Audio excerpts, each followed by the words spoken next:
Have you ever sat there staring at your phone, wondering why online conversations can sometimes feel like an emotional roller coaster? Or why the bonds you form online can feel more intense than the ones in your daily life? And have you been puzzled by certain online phenomena like catfishing, ghosting, or breadcrumbing? If so, you've come to the right place. Today, we're not only going to unravel these mysteries, but also give you some insights into how you can navigate the intricate world of online relationships more effectively. So buckle up, because it's going to be a deep dive into the realm of digital communication.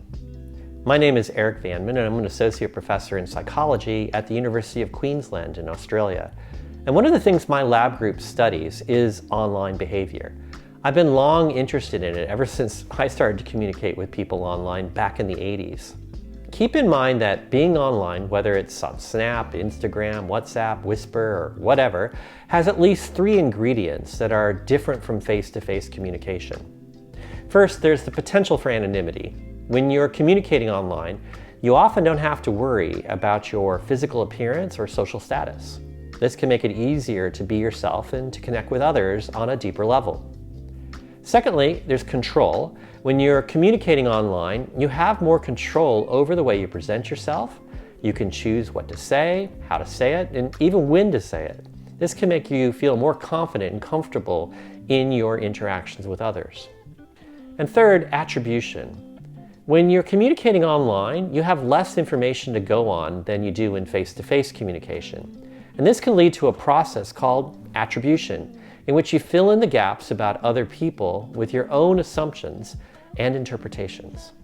To understand these phenomena, I want to introduce the hyperpersonal model of online communication, originally developed by Joseph Walther in 1996. Now, more than 25 years later, there's plenty of evidence in support of it, even with the massive inclusion of pictures and video in our communications that happened since then. Although hyperpersonal may sound like a term from a sci-fi novel, trust me, it's far from it. But before you get scared off by that term, let's break it down. Imagine hyperpersonal as a turbocharged version of regular communication, where certain aspects get amplified. This happens because online platforms provide unique environments where traditional social cues and constraints can be manipulated or even bypassed. When we chat online, we're not confined by our usual physical cues or limitations. We can be whoever we want to be and present ourselves in the most idealized way possible. According to the model, online communication has 4 key components: selective self-presentation, idealization, asynchronous communication, and behavioral confirmation. Each component contributes to a more hyperpersonal relationship while online. Let's look at them one at a time. First is selective self-presentation. Basically, it's like putting the best filters on our selfies, but instead of just our faces, we're putting a filter on our whole personality. Now, maybe TikTok will come up with a filter for that someday.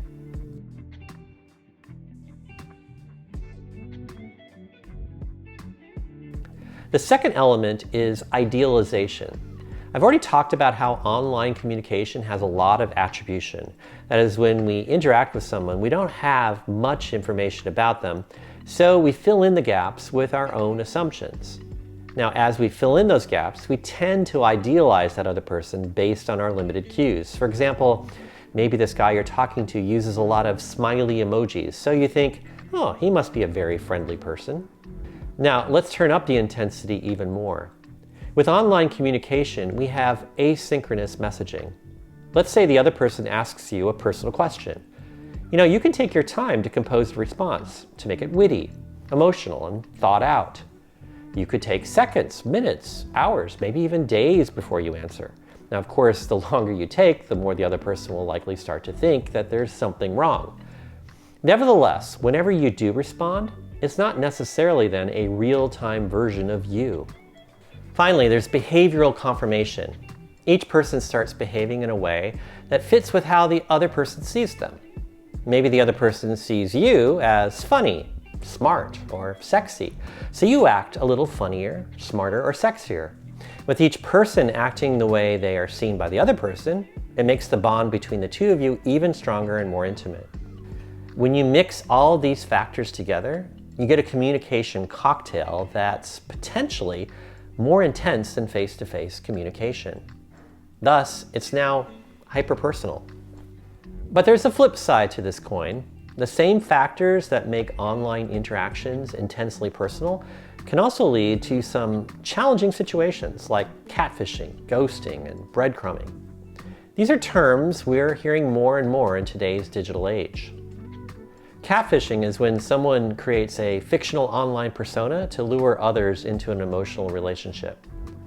Ghosting is when someone suddenly cuts off all communication without explanation. And breadcrumbing is the act of sending out flirtatious but non-committal messages to lure a person along. I've talked about these phenomena in 2 other videos, which I have linked at the end of this one, and you can find the links in the description below. In those videos, I talked about what our own research has shown about people who catfish, as well as the negative outcomes of being ghosted. We often think of the victims of these phenomena as being rather naive and easily fooled. But I'm here to tell you that these situations can happen to anyone online. And more importantly, how do they tie back to the hyperpersonal model? Well, these behaviors can be seen as negative side effects of the hyperpersonal model. The intense emotions fostered in this by hyperpersonal communication can make us vulnerable to catfishing. The ability to control communication timing can facilitate ghosting, and the idealized self-presentation can make breadcrumbing all too easy. So how can you protect yourself from the effects of being hyperpersonal? If you're using online dating or other forms of online communication, there are a few things you can do to protect yourself. First, be aware of this theory. The first step is to be aware of the hyperpersonal model. Once you know about it, you can start to be more mindful of how it might be affecting your online relationships. Secondly, be careful about who you share information with.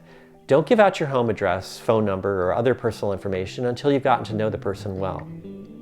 Third, be skeptical of people who seem too good to be true. If someone is telling you everything you want to hear, it's probably a sign that they're not being genuine. And fourth, take things slowly. Don't rush into a relationship with someone you've only met online. Get to know them in person before you make any real commitments. Now, don't let this scare you away from online communication entirely. The hyperpersonal model isn't all bad news. It also can lead to deep, meaningful connections when used honestly and responsibly. Understanding it is just one more tool for navigating our increasingly digital world. Now, I'd also love to hear from you, and if you have any questions and you have maybe some comments about things I should talk about in the future, please let me know. I'm also interested in knowing whether or not you think this hyperpersonal model does a good job of explaining your own online relationships. If you want to learn more about my lab's research on online relationships, you can pick one of these 2 videos to watch next. If you enjoyed this video, please hit the like button so that YouTube knows that you did. Until I see you next time, stay curious. Bye.